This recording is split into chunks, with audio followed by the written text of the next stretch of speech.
Conclusion.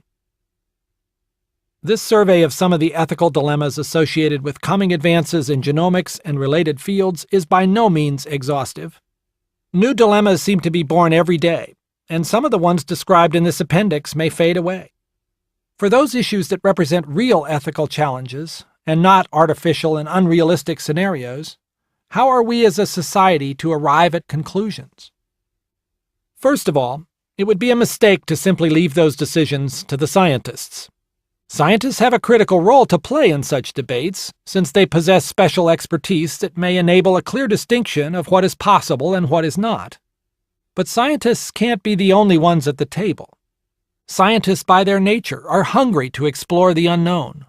Their moral sense is in general no more or less well-developed than that of other groups, and they are unavoidably afflicted by a potential conflict of interest that may cause them to resent boundaries set by non-scientists. Therefore, a wide variety of other perspectives must be represented at the table. The burden is heavy upon those participating in such debates, however, to educate themselves about the scientific facts. As the current debate about stem cells has taught us, hardened positions can sometimes develop long before the nuances of the science have become clear, to the detriment of the potential for real dialogue. Does a person's grounding in one of the great world faiths assist his or her ability to resolve these moral and ethical dilemmas?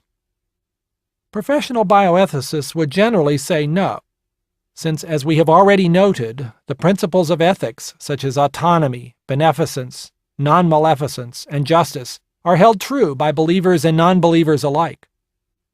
On the other hand, given the uncertain ethical grounding of the postmodernist era, which discounts the existence of absolute truth, ethics grounded on specific principles of faith can provide a certain foundational strength that may otherwise be lacking. I hesitate, however, to advocate very strongly for faith-based bioethics. The obvious danger is the historical record that believers can and will sometimes utilize their faith in a way never intended by God, and to move from loving concern to self-righteousness, demagoguery, and extremism. No doubt those who conducted the Inquisition thought themselves to be carrying out a highly ethical activity, as did those who burned witches at the stake in Salem, Massachusetts.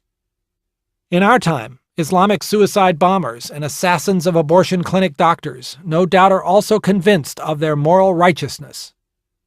As we face challenging dilemmas wrought by science in the future, let us bring every right and noble tradition of the world, tried and proven true through the centuries, to the table.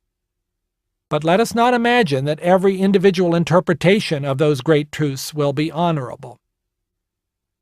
Is the science of genetics and genomics beginning to allow us to play God? That phrase is the one most commonly used by those expressing concern about these advances, even when the speaker is a non-believer. Clearly, the concern would be lessened if we could count on human beings to play God as God does, with infinite love and benevolence. Our track record is not so good. Difficult decisions arise when a conflict appears between the mandate to heal and the moral obligation to do no harm. But we have no alternative but to face those dilemmas head-on, attempt to understand all of the nuances, include the perspectives of all the stakeholders, and try to reach a consensus.